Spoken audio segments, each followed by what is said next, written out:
श्रीमद्वाल्मीकि रामायण सुंदरकांड अध्याय 28 विलाप करती हुई सीता का प्राण त्याग के लिए उद्यत होना। पति के विरह के दुख से व्याकुल हुई सीता राक्षस राज रावण के उन अप्रिय वचनों को याद करके उसी तरह भयभीत हो गई जैसे वन में सिंह के पंजे में पड़ी हुई कोई गजराज की बच्ची। राक्षसियों के बीच में बैठकर उनके कठोर वचनों से बारंबार धमकाई और रावण द्वारा फटकारी गई भीरु स्वभाव वाली सीता निर्जन एवं बीहड़ वन में अकेली छूटी हुई अल्पवयस्का बालिका के समान विलाप करने लगी।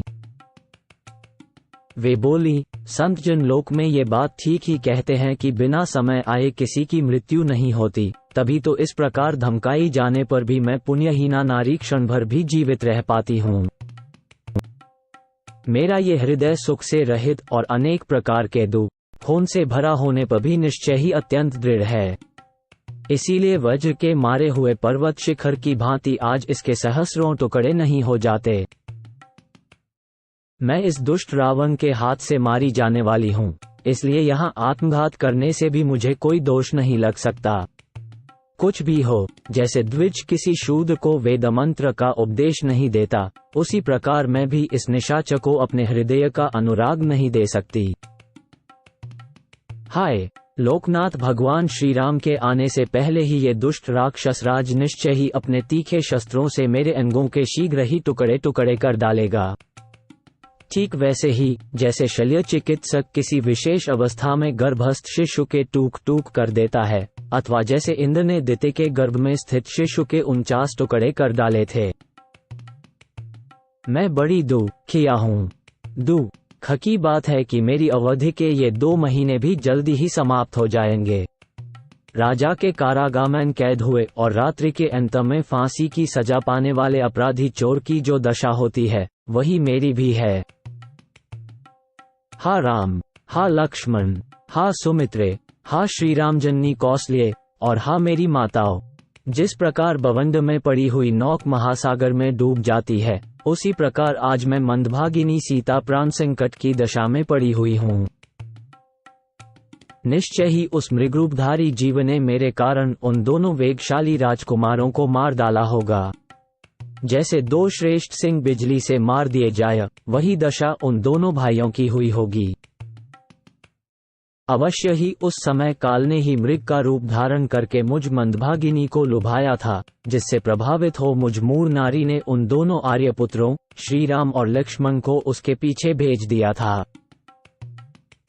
हा सत्यव्रतधारी महाबाहु श्री राम, हा पूर्ण चंद्रमा के समान मनोहर मुख वाले रघुनंदन, हा जीवजगत के हितैषी और प्रियतम, आपको पता नहीं है कि मैं राक्षसों के हाथ से मारी जाने वाली हूँ।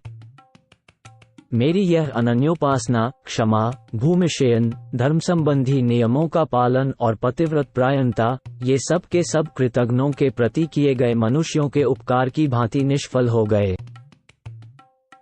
प्रभो, यदि मैं अत्यंत कृश और कांतिहीन होकर आपसे बिछुड़ी ही रह गई तथा आपसे मिलने की आशा खो बैठी, तब तो मैंने जिसका जीवन भर आचरण किया है, वह धर्म मेरे लिए व्यर्थ हो गया और यह एक पत्नीव्रत भी किसी काम नहीं आया। मैं तो समझती हूँ आप नियमानुसार पिता की आज्ञा का पालन करके अपने व्रत को पूर्ण करने के पश्चात जब वन से लौटेंगे, तब निर्भय एवं सफल मनोरथ हो विशाल नेत्रों वाली बहुत सी सुंदरियों के साथ विवाह करके उनके साथ रमण करेंगे। किंतु श्री राम, मैं तो केवल आप में ही अनुराग रखती हूँ। मेरा हृदय चिरकाल तक आपसे ही बांधा रहेगा। मैं अपने विनाश के लिए ही आपसे प्रेम करती हूँ। अब तक मैंने तप और व्रत आदि जो कुछ भी किया है, वह मेरे लिए व्यर्थ सिद्ध हुआ है।